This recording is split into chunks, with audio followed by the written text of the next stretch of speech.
Hello everyone, मैं रोली वर्मा राजकिशोरी देवी शिक्षा प्रशिक्षण सेवा संस्थान की तरफ से आप लोगों का पेपर नंबर डी8 सेकेंड ईयर का पेपर नंबर 12 जिसको आज हम लोग पढ़ेंगे। जैसे कि आप लोगों का पेपर नंबर 12 का जो सिलेबस है उसमें मैथोलॉजी ऑफ सोशल स्टडी यानी सोशल साइंस। आप इसमें हम लोग मैथोलॉजी सोशल साइंस की पढ़ेंगे। सबसे पहले सामाजिक विज्ञान है क्या? सामाजिक विज्ञान का परिचय। सामाजिक विज्ञान वह विज्ञान है जो मानव के साथ समय के साथ बहुत प्रगति के साथ बढ़ रहा है। उसमें हमें समाज के अंतर्गत जो भी हमारी चीजें आती हैं, जैसे हमारे आसपास का वातावरण, आसपास के रहने वाले लोग, पहले किस तरह से हम लोग रहते थे, उसके बाद हम लोग किस तरह से सरवाइव करना हम लोगों ने सीखा। सबसे पहले लोग गुफाओं में रहते थे, वृक्षों पे रहते थे। उसके बाद लोगों ने पहले मूलकंद फल खाया करते थे और खाकर अपने जीवन का निर्वाह करते। लेकिन उसके बाद लोगों ने गुफाओं में शरण लेना शुरू किया। उनसे धीरे धीरे डेवलप होकर के लोगों ने कपड़े बनाना सीखा। कपड़े बना करके अपने वस्त्र धारण करना सीखा। अपने रहन सहन में काफी परिवर्तन किया। सामाजिक विज्ञान में हम समाज के अंतर्गत जो भी चीजें आती हैं हम उनका अध्ययन करते हैं। समाज में हमारे किस प्रकार के लोग रहते हैं, कैसा एनवायरनमेंट है, हम समाज में रहकर ही एक सामाजिक प्राणी बन सकते हैं। ये बहुत इंपॉर्टेंट पेपर है। आई होप कि आप लोगों को इस पेपर के थ्रू अपने समाज के बारे में बहुत अधिक जानने को मिलेगा। सामाजिक विज्ञान जैसे कि मानव के इस ज्ञान राशि को 3 भागों में बांटा गया है। जैसा कि पहला है आपका सामाजिक विज्ञान, प्राकृतिक विज्ञान और साहित्य और कला। हमारा सामाजिक विकास जो भी है हमारे इन तीनों आधारभूत विज्ञान पर आधारित है। जैसे कि सामाजिक विज्ञान, प्राकृतिक विज्ञान और साहित्य और कला का विज्ञान। हमारा सामाजिक जो हम कहेंगे कि सामाजिक परिवेश में जो हमारा डेवलपमेंट है वो इन तीनों विज्ञान पर आधारित है। अब हम स्टार्ट करेंगे आगे। नेक्स्ट पॉइंट, सामाजिक विज्ञान की डिफिनेशन। सामाजिक विज्ञान की डिफिनेशन को अलग अलग वैज्ञानिकों ने अपने अकॉर्डिंग अलग अलग दिया। इसमें सबसे पहले एक वैज्ञानिक थे माइकेलिस, जिनके अनुसार था सामाजिक विज्ञान का संबंध मानव और समाज उनके सामाजिक तथा भौतिक वातावरण के पारस्परिक आदान प्रदान से हुआ। जो हमारा सामाजिक वातावरण है और हमारा भौतिक वातावरण है, जब इनमें परस्पर आदान प्रदान होता है तभी हम एक सामाजिक प्राणी की तरह खुद का ज्ञान ग्रहण कर पाते हैं और सामाजिक प्राणी बन पाते हैं। 4 स्टार के अनुसार, जैसा कि नाम से ही संकेत मिलता है कि सामाजिक अध्ययन समाज का अध्ययन है। हम अब सामाजिक विज्ञान में उन सभी चीजों का अध्ययन करते हैं जो समाज से रिलेटेड है। जैसे समाज में रहने वाले व्यक्ति, हमारे पास आसपास का वातावरण। जैसे कि एक बालक के लिए जब वो जन्म लेता है तो उस समय बालक के लिए उसके परिवार ही एक सामाजिक परिवेश होता है। वह परिवार को ही अपने सामाजिक क्षेत्र को समझता है। उसके लिए सामाजिक क्षेत्र उसके परिवार तक ही सीमित है। परंतु एक सामाजिक लेकिन परंतु जैसे जैसे बच्चे की आयु बढ़ती है उसका सामाजिक परिवेश में भी वृद्धि होता है। अब नेक्स्ट हम लोग अध्ययन करेंगे सामाजिक विज्ञान और सामाजिक अध्ययन में अंतर। सामाजिक विज्ञान और सामाजिक अध्ययन में दोनों में काफी हद तक सिमिलर अंतर है, सिमिलर पॉइंट्स हैं। क्योंकि वैसे ये आपके डीएड के फर्स्ट ईयर सेकेंड ईयर में सॉरी ये क्वेश्चन जरूर पूछा जाता है। इस पे क्वेश्चन आता है कि सामाजिक विज्ञान और सामाजिक अध्ययन में डिफरेंस बताइए। बहुत सारे लोग ऐसे हैं जो सामाजिक विज्ञान और सामाजिक अध्ययन को एक समान मानते हैं, लेकिन ऐसा नहीं है। सामाजिक अध्ययन और सामाजिक विज्ञान दोनों में काफी अंतर है। जैसे कि सामाजिक अध्ययन बच्चों के लिए उपयोगी, बच्चों के लिए ज्यादा है, लेकिन सामाजिक विज्ञान का अध्ययन बड़ों के लिए यानी प्रौढ़ व्यक्तियों के लिए आवश्यक है। सामाजिक अध्ययन हर एक के लिए अनिवार्य है, क्योंकि हम हर व्यक्ति के लिए सामाजिक अध्ययन होना बहुत आवश्यक है। परंतु सामाजिक विज्ञान विश्वविद्यालय स्तर पे पढ़ाए जाने वाले विषय होते हैं, जो जैसे मानव विकास, मानव प्रकृति, मानव क्रिया कलाप, मानव संस्थानों का सूक्ष्म विवेचन करते हैं। अब हम बात करते हैं सामाजिक अध्ययन के पॉइंट नंबर 3 की। सामाजिक अध्ययन का उद्देश्य बच्चों को या मानव को अच्छा नागरिक बनाने तक है। उसके बाद दूसरा पॉइंट है आपका सामाजिक विज्ञान। सामाजिक विज्ञान का उद्देश्य है ज्ञान को प्रदान। सामाजिक अध्ययन का उद्देश्य हमारा होता है बच्चों को अच्छे नागरिक बनाना, और सामाजिक विज्ञान का उद्देश्य होता है ज्ञान प्रदान करना। उसके बाद होता है सामाजिक अध्ययन प्रयोगात्मक होता है। क्यों? क्योंकि हम वहां चीजें प्रयोग करके सीखते हैं। और सामाजिक विज्ञान मानवीय कार्यों के संदर्भ सैद्धांतिक भाग का वर्णन करता है। उसके बाद हम नेक्स्ट पॉइंट आपको अध्ययन कराते हैं, एक्सप्लेन करते हैं। सामाजिक अध्ययन में समस्त वस्तु एवं वास्तविक शैक्षणिक होती है, उन्हें हम कक्षा में पढ़ते हैं। लेकिन सामाजिक विज्ञान का क्षेत्र इतना ज्यादा ब्रॉड है, इतना ज्यादा विस्तार है उसमें, कि हम सामाजिक विज्ञान का अध्ययन विद्यालयों तथा उच्च कक्षाओं के लिए करते हैं। सामाजिक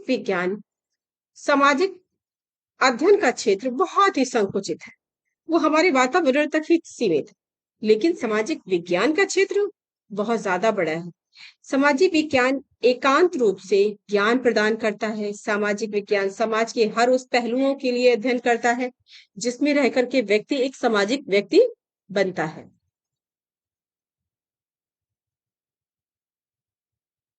इसमें हम नेक्स्ट पॉइंट पढ़ते हैं। सामाजिक अध्ययन एकीकृत ज्ञान देता है, क्योंकि सामाजिक विज्ञान समाज की एकता का अध्ययन और प्रयोगात्मक और क्रियात्मक, इसमें हमें दोनों ज्ञान प्राप्त होता है। इसी प्रकार हम बात करते हैं नेक्स्ट पॉइंट की। सामाजिक विज्ञान एक जटिल अध्ययन है। क्यों? क्योंकि सामाजिक विज्ञान में हम अलग अलग विषयों का अध्ययन करते हैं।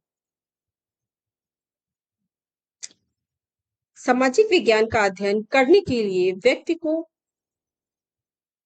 एजुकेशनल में सामाजिक विज्ञान का अध्ययन करने के लिए व्यक्ति को बहुत तत्पर रहना पड़ता है, क्योंकि सामाजिक विज्ञान का अध्ययन हम बिना क्लासरूम के नहीं सीख सकते, बिना आसपास के एनवायरनमेंट के नहीं सीख सकते। और सामाजिक अध्ययन हम अपने अपने आसपास के वातावरण के द्वारा स्वयं ही सीख लेते हैं। हम बात करते हैं सामाजिक विज्ञान के उद्देश्य क्या है। सामाजिक विज्ञान दो शब्दों से मिलकर बना, उत्तर और उद्देश्य। इन दोनों का अपना अपना महत्व है। जैसे कि उद्देश्य है, सामाजिक विज्ञान का उद्देश्य है जो कि उच्च दिशा की ओर अंकित करता है, ध्यान आकर्षित करता है।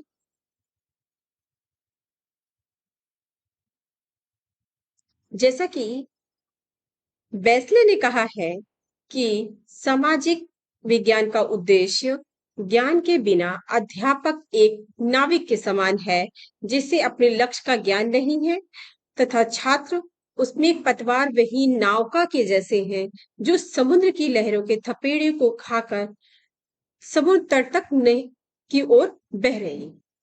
अगर व्यक्ति अपने जीवन में उद्देश्य को निर्धारित नहीं करता है, तो अगर अध्यापक भी अगर उसे अपने शैक्षणिक उद्देश्य नहीं पता है, तो वो भी एक खाली नाविक नौका के समान है, जिसे ये नहीं पता होता है कि उसे किस दिशा में जाना है। लेकिन और छात्र भी उसी दिशा विहीन पतवार की तरह है, जिन्हें किस दिशा में जाना है कुछ पता नहीं। अर्थात हमें एक सामाजिक विज्ञान में अगर एक अध्यापक को बच्चों को ज्ञान देना है, तो उन्हें अपने लक्ष्यों को पहले निर्धारित करना, उन लक्ष्यों को निर्धारित करने के बाद ही वह अपनी शिक्षा को एक सही दिशा दे पाएंगे। आखिर उन बच्चों को पढ़ाने का उद्देश्य क्या है, उन्हें हमें किस प्रकार का ज्ञान देना है। सामाजिक विज्ञान का ज्ञान देने से बच्चे का सामाजिक विकास करना अधिक महत्वपूर्ण, लेकिन हमें अपने लक्ष्यों और उद्देश्यों को उस टाइम क्लियरली पॉइंट आउट होना चाहिए। अदरवाइज हम बच्चों को अच्छी शिक्षा नहीं दे पाएंगे। अब हम बात करते हैं, किसी भी विषय को अध्ययन करने के लिए हमें सबसे पहले उस विषय से संबंधित लक्ष्यों को निर्धारित जरूर करना चाहिए। आखिर हम इस विषय को क्यों पढ़ें, क्यों अध्ययन करें, इसकी क्या आवश्यकता है। सामाजिक विज्ञान का अध्ययन हम बहुत ही छोटी कक्षाओं से ही कर रहे हैं, तो कहीं ना कहीं हमारे करिकुलम में उसको शामिल करने के कुछ उद्देश्य निर्धारित किए गए, जिन उद्देश्यों को पूर्ति के लिए हमें इस विषय को अपने पाठ्यक्रम में इंक्लूड किया गया होगा, जो हमारे शैक्षणिक उद्देश्यों को पूरा करते हैं। सामाजिक विज्ञान का अध्ययन केवल बच्चों के शैक्षणिक विकास तक ही सीमित नहीं है, बल्कि उन बच्चों में नैतिक विकास, सामाजिक विकास, समाज से रिलेटेड चीजें, समाज में किस प्रकार के व्यक्ति होते हैं, किस प्रकार के लोग उनको सामना करना पड़ता है, या किस प्रकार के व्यक्तियों के साथ उनको इंटरेक्ट करना है, इन सभी का ज्ञान आप इस विषय के अंतर्गत कर सकते हो। मानव समाज की व्याख्या, सबसे पहले इसमें कौन सा उद्देश्य उद्देश्य होता है, मानव समाज की व्याख्या। सबसे पहले हम मानव समाज की व्याख्या करें कि सामाजिक अध्ययन में प्राकृतिक प्राथमिक उद्देश्य मानव समाज की व्याख्या कर। इसमें भौतिक, प्राकृतिक, सामाजिक, आर्थिक, किस किस प्रकार के व्यक्ति हमारे आसपास के वातावरण में होते हैं, बालक को उस वातावरण से बालक को उस वातावरण से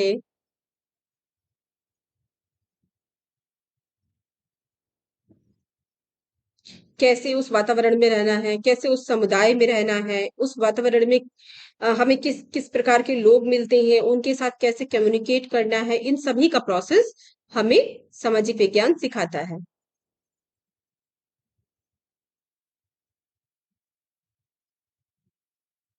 नेक्स्ट पॉइंट है आपका, बालक को इस बात का ज्ञान कराया जाता है कि वह विभिन्न प्रकार की संस्थाओं के साथ जन्म लिया है, कैसी संस्थाएं उसे विकसित करनी है, कैसा उसे अपने आसपास का माहौल क्रिएट करना है, उसे अपने सामाजिक विकास को कैसे बढ़ाना है, कैसे अपने आर्थिक विकास को करना है, कैसे आसपास का वातावरण को निर्धारित करना है। तो हमें सामाजिक विज्ञान पढ़ाने का मुख्य उद्देश्य यही होता है कि बच्चे में इन सभी गुणों का विकास।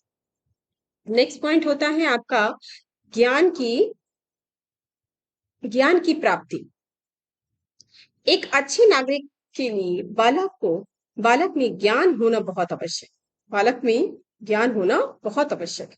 अगर बच्चे में ज्ञान ये पहले से नहीं होगा तो इससे सामाजिक प्रगति में बड़ी बाधा, बड़ी सहायता मिलती है, क्योंकि स्पष्ट चिंतन तथा उचित निर्णय के लिए ज्ञान का होना बहुत आवश्यक है। वस्तुतः हम का ज्ञान ही सहानुभूति और सद्भावना का आधार होता है। अगर हम किसी व्यक्ति को ज्ञान नहीं होगा तो अपने सामाजिक वातावरण में सद्भावना, सहानुभूति जैसे गुणों का विकास नहीं कर पाए।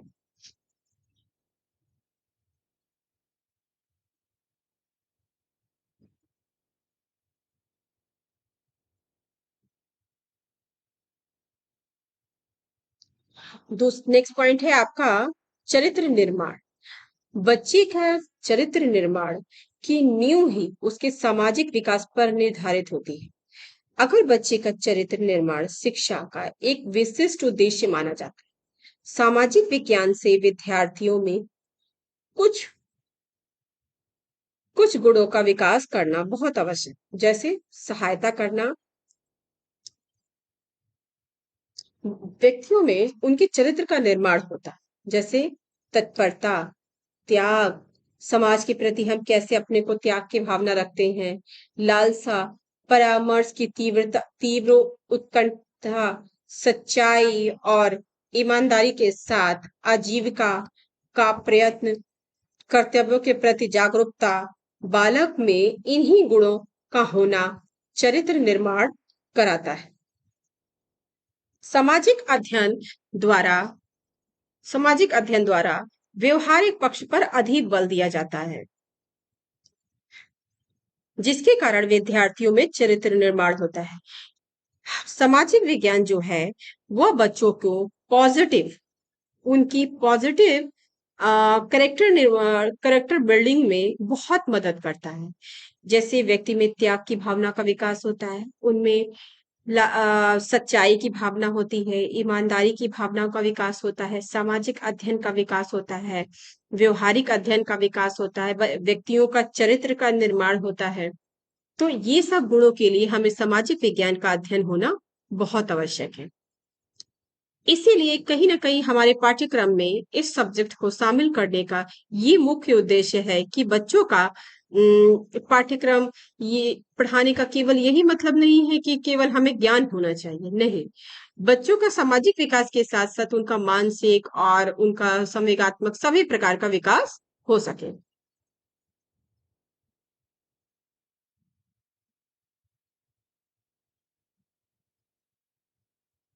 नेक्स्ट पॉइंट है,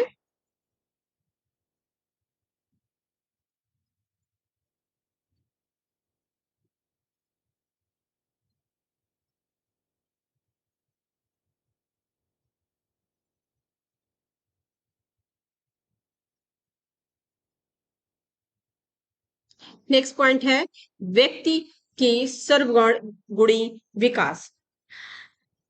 अगर बच्चे में अपने शिक्षा को मुख्य उद्देश्य व्यक्ति के व्यक्तित्व का सर्वगुणी विकास करना हो, अगर बच्चे को शिक्षा देने का मुख्य उद्देश्य ही यही होता है कि हम बच्चे के किसी एक व्यक्तित्व को निर्धारित करके विकास ना करें, बल्कि उसकी सर्वांगीण विकास हो सके। सामाजिक विज्ञान का शिक्षा का उद्देश्य की पूर्ति में अनिवार्य भूमिका निभाता है। इसी के माध्यम से व्यक्ति में उन सभी गुणों का विकास होता है जो उसके व्यक्तित्व को सर्वांगीण विकास की ओर अग्रसर करते हैं। अध्ययन विद्यार्थी को मानव संस्कृति एवं सभ्यता के इतिहास के प्रति सचेत करके सांस्कृतिक विकास करता है। अर्थात कहने का यहाँ ये मूल उद्देश्य है कि बच्चे का सर्वांगीण विकास अगर करना है तो उस बच्चे को सामाजिक विज्ञान का ज्ञान होना आवश्यक है। हम सामाजिक विज्ञान के द्वारा ही उस बच्चे का सर्वांगीण विकास कर सकते हैं। नेक्स्ट पॉइंट है आपका सामाजिक विकास।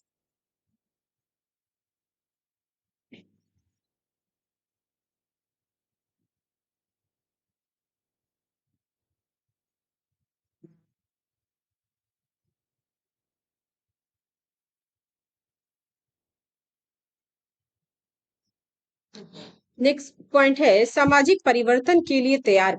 अगर हम बच्चे को सामाजिक परिवर्तन के लिए तैयार करना सामाजिक विज्ञान का मुख्य उद्देश्य होता है। क्यों? क्योंकि अगर हमारे समाज में निरंतर कहीं ना कहीं परिवर्तन होता रहता है, हमारे समाज का परिवेश बदलता रहता है, वहां पे रहने वाले लोग बदलते रहते हैं, वहां की परिस्थितियां चेंज होती रहती हैं, तो हमें अपने परिवर्तन सामाजिक परिवर्तन के लिए पहले से तैयार रहना होता है। अगर हम पहले से अपने सामाजिक परिवर्तन के लिए तैयार नहीं होंगे तो हम उस समाज में फिट नहीं हो पाएंगे। नेक्स्ट पॉइंट है हमारा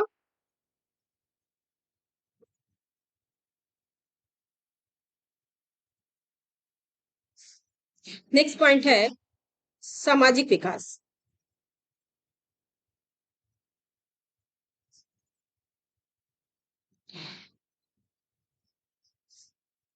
सामाजिक विज्ञान का महत्वपूर्ण कार्य है विद्यार्थियों का सामाजिकरण करना।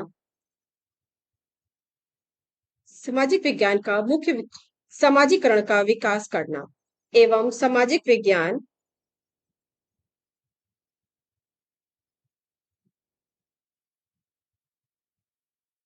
उद्देश्य समाजीकरण करना है और बालक का आत्म विकास करना है। आत्म विकास और प्रसन्नता के द्वारा ही बच्चे का हम उसमें त्याग की भावना, सहयोग की भावना, करुणा की भावना आदि चीजों को डेवलप कर सकते हैं, उसके व्यक्तित्व के विकास को डेवलप कर सकते हैं, इन सभी चीजों का विकास कर सकते हैं सामाजिक विज्ञान का ज्ञान के द्वारा। अब हम नेक्स्ट पॉइंट पढ़ते हैं आप लोग को। सामाजिक यहाँ हमारा फर्स्ट यूनिट खत्म होता है। इससे रिलेटेड कुछ क्वेश्चंस हैं जिसको हम लोग आपस में थोड़ा सा डिस्कस कर लेते हैं।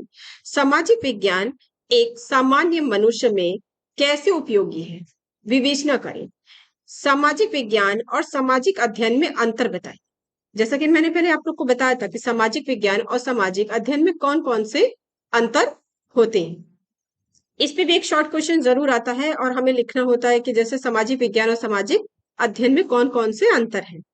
नेक्स्ट पॉइंट है आपका, नेक्स्ट क्वेश्चन है आपका, सामाजिक विज्ञान के मुख्य उद्देश्य और लक्ष्य को स्पष्ट कीजिए। एक श्रवण बाधित बच्चों के लिए सामाजिक विज्ञान कितना महत्वपूर्ण हो सकता है, स्पष्ट कीजिए। सामाजिक विज्ञान को परिभाषित कीजिए, इस पर भी एक शॉर्ट क्वेश्चन आता है। सामाजिक विज्ञान को परिभाषा दीजिए और सामाजिक विज्ञान हमारे लिए क्यों उपयोगी है। आई होप डीएड में आप लोगों को फर्स्ट ईयर में इस तरह के क्वेश्चंस, शॉर्ट क्वेश्चंस और लॉन्ग क्वेश्चंस आप लोगों को काफी हेल्प करेंगे एग्जाम के लिए। तो प्लीज आप लोग इसका स्क्रीनशॉट ले सकते हैं इन क्वेश्चंस का, जो आप लोगों को काफी हेल्पफुल होगा। अब नेक्स्ट बात करते हैं हम लोग का नेक्स्ट टॉपिक होता है शिक्षण सूत्र क्या होता है। शिक्षण सूत्र, देखिए, एक अध्यापक के लिए शिक्षण सूत्र एक टूल्स की तरह वर्क करता है, एक हथियार की तरह। अगर हम अपने क्लासरूम में, हमें पहले से नहीं पता होगा कि हम जब हम टीचिंग करने जा रहे हैं तो हम अपने किस टीचिंग मेथड का उपयोग करेंगे जो बच्चे के लिए ज्यादा पॉजिटिव हो, जिससे बच्चे आसानी से सीख सके। तो हमें पहले से निर्धारित करना होगा कि हमारे बच्चे जिन्हें हम पढ़ाने जा रहे हैं वो किस माध्यम से या किस टेक्निक से इजिली उन चीजों को अच्छे से सीख पाएंगे। तो अध्यापक के लिए या शिक्षण सूत्र जो होते हैं टीचिंग टूल्स की तरह वर्क करते हैं। अगर हमें बच्चे को अपने टीचिंग को बहुत ज्यादा डेवलप करना है, बहुत ज्यादा अट्रैक्टिव, अच्छा बनाना है और बच्चों के लिए पॉजिटिव होना चाहिए, तो हमें इन टीचिंग सूत्र, शिक्षण सूत्र का ज्ञान होना बहुत आवश्यक होता है। तो अब हम बात करते हैं कि किस किस प्रकार के हमारे टीचिंग टूल्स होते हैं, शिक्षण सूत्र होते हैं। जैसे कि हमारा पहला शिक्षण सूत्र होता है ज्ञात से अज्ञात की। यह जो सूत्र होता है वो हमारी बहुत ही इजी सूत्र है, जिसमें हम बच्चों को ज्ञात से अज्ञात की ओर बढ़ाते हैं। इसमें हम बच्चे के पूर्व ज्ञान का उपयोग करके हम उसे ज्यादा से ज्यादा सिखाने पर बल देते हैं। बच्चे ने जैसे बचपन में काखा गागा सीख रखा है तो हम उसे क्लास सेकेंड और थर्ड में हिंदी लिखना, पढ़ना, ये चीजें सिखा सकती हैं। अर्थात हम उसे पूर्व ज्ञान यानी ज्ञात चीजों को उपयोग करके हम उसे अज्ञात चीजों को सिखा सकते हैं। यानी ज्ञात से अज्ञात की ओर अग्रसर करना, बच्चों के पूर्व ज्ञान को आधार बना करके हम उन्हें नवीन ज्ञान के लिए कैसे प्रेरित करें, नवीन ज्ञान किस प्रकार दें, इसके लिए हमें निर्धारित करना होता है। तो ये एक टीचिंग टूल्स जो होता है इसके अध्यापक को नॉलेज पहले से होनी चाहिए। अगर हमें शिक्षण सूत्र के बारे में नहीं पता होगा तो हम अपनी कक्षा में 100% बच्चों को नहीं दे पाए। हमें पता होना चाहिए कि हमें अपनी क्लास को स्टार्ट करने के लिए कौन से टीचिंग टूल्स की आज जरूरत पड़ेगी। कभी कभी होता है कि बच्चों का हम प्रदर्शन विधि का उपयोग करते हैं, बच्चों को जैसे टीएलएम यूज कर लेते हैं, उसको दिखा करके हम बच्चों को पढ़ाते हैं, तो वो हमारी प्रदर्शन विधि हो जाती है। ये ज्ञात से अज्ञात की ओर विधि है। इसी प्रकार अन्वेषण विधि है। अन्वेषण विधि में बच्चे खुद सक्रिय होते हैं और बिना किसी ज्यादा सहायता किए वो आपके लेसन प्लान या कोई भी जिस चीजें हैं ज्ञान को अधिक ग्रहण कर पाते हैं, क्योंकि उस टाइम बच्चे खुद सक्रिय होते हैं, खुद खोज की पोजीशन में होते हैं। प्रोजेक्ट मेथड ऐसा है जिसमें भी बच्चे सक्रिय होते हैं, जिसमें ये भी एक प्रकार का टीचिंग मेथड है जिसमें बच्चे खुद सक्रिय रह करके चीजों को सीखते हैं। नेक्स्ट पॉइंट की बात करें तो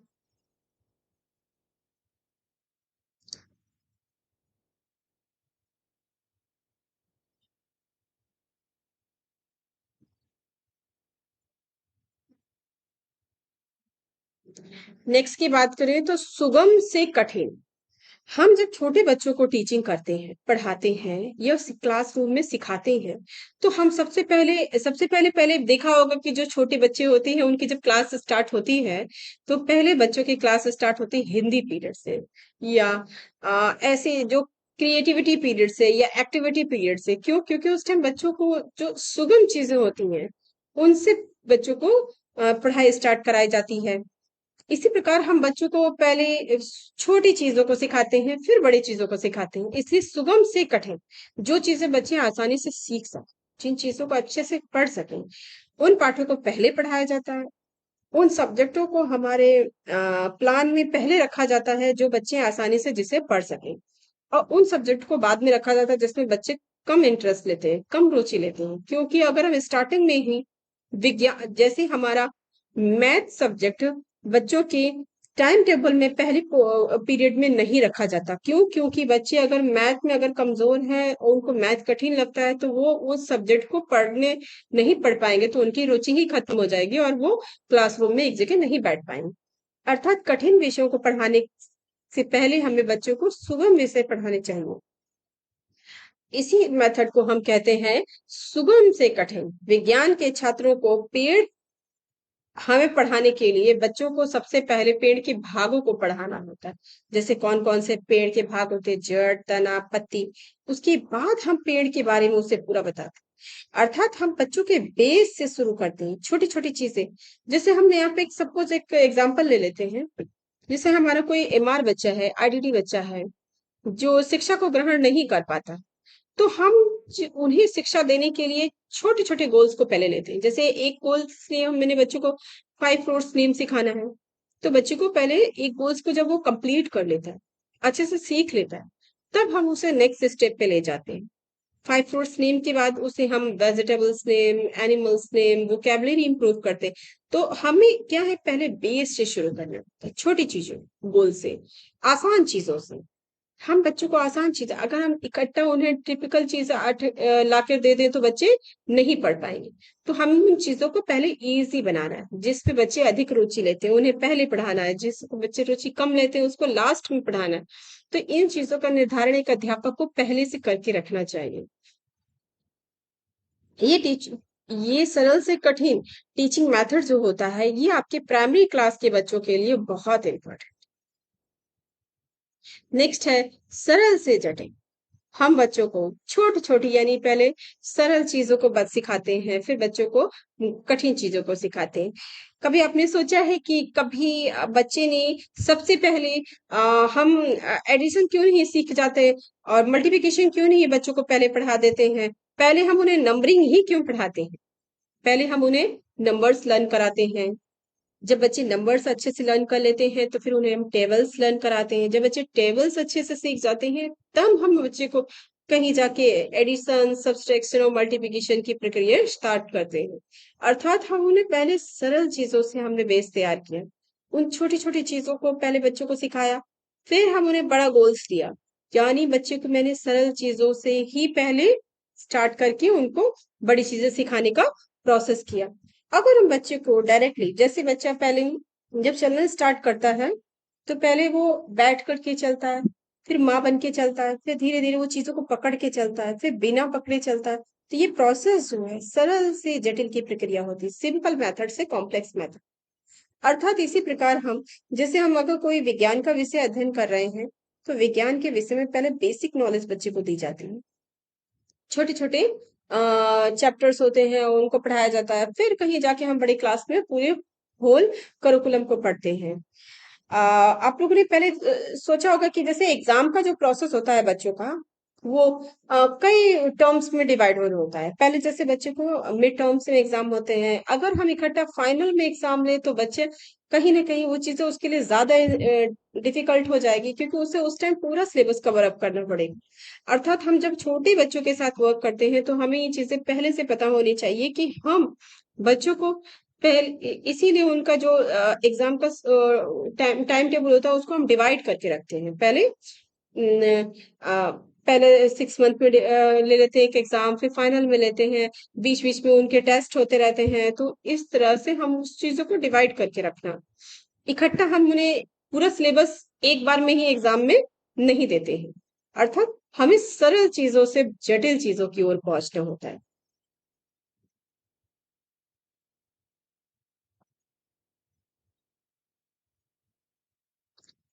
नेक्स्ट पॉइंट है आपका सूक्ष्म से जटिल।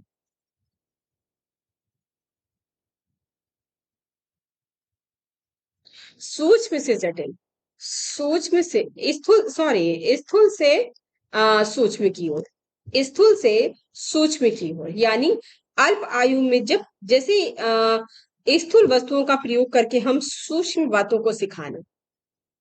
अपने प्रारंभिक जीवन में एक बालक ने वस्तुओं को केवल स्थूल रूप में ही जाना और स्थूल रूप में ही समझता है। जैसे बालक जैसे जैसे बड़ा होता है वैसे वैसे वो सूक्ष्म वस्तुओं और बातों को धीरे धीरे शक्ति समझने लगता है और अपनी शक्तियों का विकास करता है। जैसे अल्प आयु में बच्चा सूक्ष्म बातों को नहीं समझ पाता, जैसे दो और दो चार होते हैं, परंतु जब यही बालक को दो पेंसिल दे दी जाती है और फिर दो पेंसिल और दे दी जाती है तो वह इस बात को सरलता पूर्वक सीख पाता है कि दो और दो चार। अर्थात हमारे पाठ को स्टार्ट करने के लिए बच्चे को स्थूल वस्तु से आरंभ किया जाए, सूक्ष्म बातों पर समाप्त किया जाता है।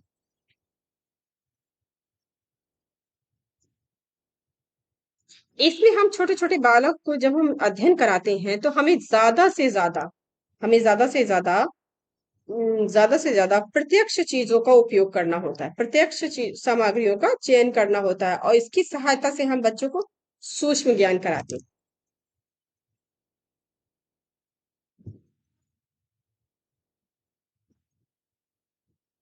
अब हम बात करेंगे नेक्स्ट टीचिंग मेथड का, पूर्ण से अंश की। पूर्ण से अंश की और जो आपका टीचिंग मेथड है ये बहुत इंपॉर्टेंट होता है। इसमें हम बच्चे को पूरी बात बताने के बाद, जैसे हम इस मेथड को हमारे प्राइमरी कक्षाओं में आपका कह सकते हैं कि स्टोरी टेलिंग अगर हम टीचर करती है क्लासरूम में, उसने स्टोरी एक बच्चे को सुनाई, अब उनसे वो छोटे छोटे भागों में खंड बताने के बाद भागों को बताया और उसके बाद बालक से उसके बारे में पूछा, क्वेश्चंस पूछे। तो यहाँ क्या है, उसने पूर्ण से अंश की ओर टीचिंग मेथड का यूज किया। जैसे बच्चे को मैंने एक पूरी स्टोरी सुना दी, होल स्टोरी सुना के उसके बाद मैं उनसे उसी स्टोरी से रिलेटेड कुछ क्वेश्चंस पूछती हूँ।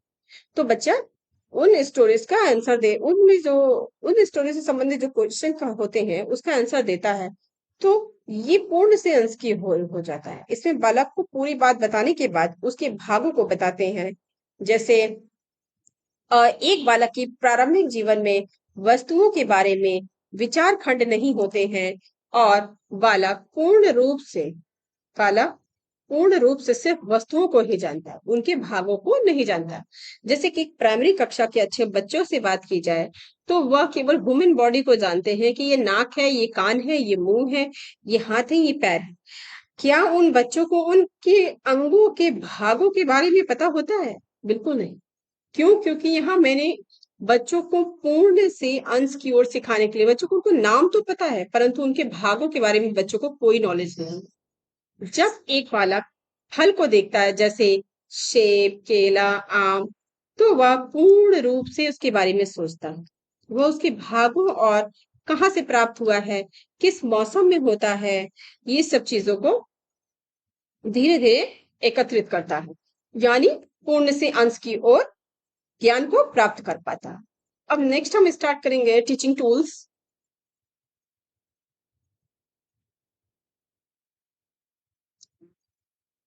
अनिश्चित से निश्चित की ओर।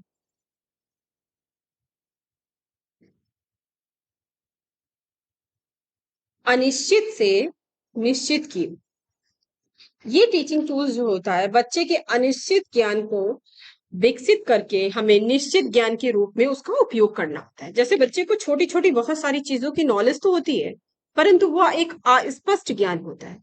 जब अस्पष्ट ज्ञान होता है तो हम उस अस्पष्ट ज्ञान का किस प्रकार उपयोग करके बच्चे को स्पष्ट ज्ञान की तरफ ले जाएं। जैसे गाय, कुत्ता, बिल्ली के बारे में, घोड़े के बारे में बालक की धारणाएं अनिश्चित है, क्योंकि उसे इन पशुओं के शारीरिक अंगों के बारे में कोई नॉलेज नहीं, कोई ज्ञान नहीं। यानी शिक्षक इन भागों के बारे में बालक को ज्ञान प्रदान करता है और इस प्रकार उनके मस्तिष्क में इन पशुओं के चित्र को पूर्ण और निश्चित रूप देता है। अर्थात बच्चे को अध्यापक अनिश्चित ज्ञान का उपयोग करके बच्चे के निश्चित ज्ञान को बनाता है। यहाँ पे हम क्या कह सकते हैं कि बच्चे ने अपनी प्राइमरी कक्षाओं में अच्छे से आ, हम कहेंगे कि आप बच्चे ने एनिमल्स को पहले से पढ़ा हुआ है। बच्चे को सब पता है कि ये कौन सा एनिमल है, लेकिन उस एनिमल्स के नाम और उसका फिजिकली स्ट्रक्चर के अलावा बच्चे में उसके शारीरिक अंगों के बारे में कोई नॉलेज नहीं होती। अर्थात उसके अनिश्चित ज्ञान का उपयोग करके हम उसे निश्चित ज्ञान प्रदान करेंगे। उसके मस्तिष्क का प्रयोग हम इनके बच्चों एनिमल्स के फिगर्स को ड्रॉ करा के करेंगे, पूर्ण चित्रण करा के करेंगे। हमें बच्चे में अनिश्चित ज्ञान का उपयोग करके उसे निश्चित और पूर्ण बनाना है।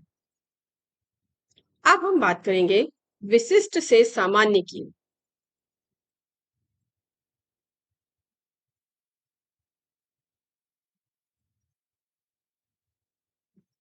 विशिष्ट से सामान्य की ओर विशिष्ट उदाहरण दे करके सामान्य नियम निकलवाना, ये स्थूल से सूक्ष्म की ओर का सूत्र है। अंतर केवल यह है कि इसमें आगमन विधि का प्रयोग किया जाता है। शिक्षक छात्रों के सामने कुछ विशिष्ट प्रकार के उदाहरण रखता है, जैसे छात्र के उदाहरण की परीक्षा करके उनमें संबंधित सामान्य नियम निकलवाना। उदाहरण के लिए शिक्षक छात्र को यह नियम बताता है कि ठोस वस्तुओं को किसी द्रव में डुबोने पर उसका भार कम हो जाता है। विशिष्ट से सामान्य की ओर ज्ञान बच्चों के विज्ञान शिक्षण में बहुत महत्वपूर्ण स्थान रखता है। इसमें हम बच्चे को स्थूल से सूक्ष्म की ओर शिक्षण सूत्र भी इसे कहते हैं। इसमें हम बच्चे के विशिष्ट ज्ञान का उपयोग हम उसके सामान्य ज्ञान से जोड़ करके करते हैं। नेक्स्ट हमारा है अनुभव से तर्क।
नेक्स्ट हमारा पॉइंट है अनुभव से तर्क। बच्चा पहले किसी चीज का अनुभव करता है, चीजों को सीखता है कि वो अनुभव करता है अपने सामाजिक वातावरण में वो किस प्रकार रहे। जब वो अनुभव के द्वारा जब सीखता है तभी तर्क वितर्क करता है कि ये कैसे हुआ। बच्चे, छोटे बच्चे देखा है आपने क्या कैसे क्वेश्चंस करते हैं। नए इन्वायरमेंट में जब जाते हैं तो ये कैसे हुआ, वो कैसे हुआ, इस तरह के क्वेश्चंस करते हैं। क्यों? क्योंकि वो उनके अनुभव के फलस्वरूप होता है।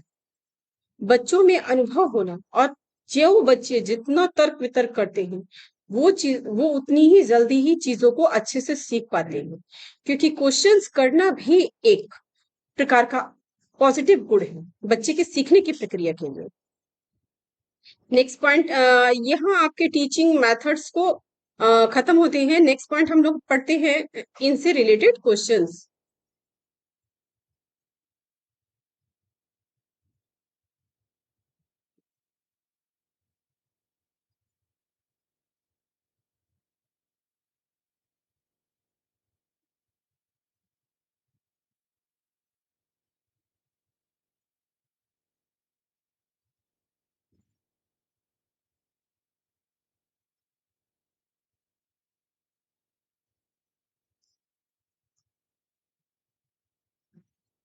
कि यहाँ पर हमारे कुछ लॉन्ग क्वेश्चंस आप लोगों को स्क्रीन पे दिख रहा होगा। शिक्षण सूत्र के अर्थ एवं महत्व को स्पष्ट कीजिए। ये एक लॉन्ग क्वेश्चन में आने वाला क्वेश्चन है, जिसकी शिक्षण सूत्र कौन कौन से होते हैं, शिक्षण सूत्र का महत्व क्या होता है, उनके अर्थ कौन कौन से होते हैं, शिक्षण सूत्र के सिद्धांतों को बताइए। नेक्स्ट है श्रवण बाधित बच्चों के शिक्षण के लिए कौन कौन सा सूत्र उपयोग किया जा सकता है। या ये बहुत अच्छा क्वेश्चन है आपका लॉन्ग, कि श्रवण बाधित बच्चों के लिए हम कौन से शिक्षण सूत्र का अधिक उपयोग करें।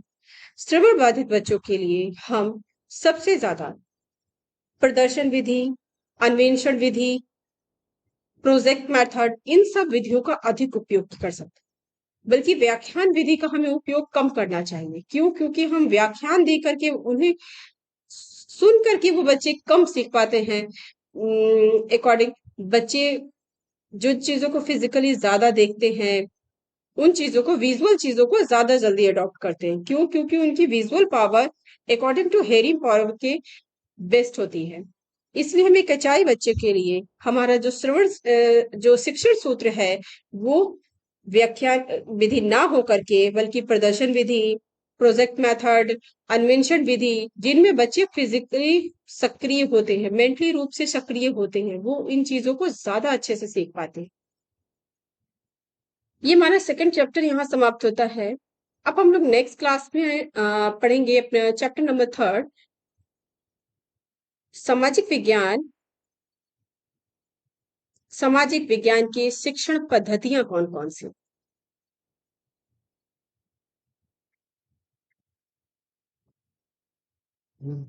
ओके, हम लोग नेक्स्ट क्लास में इसको अब पढ़ेंगे, सामाजिक विज्ञान की शिक्षण पद्धतियां।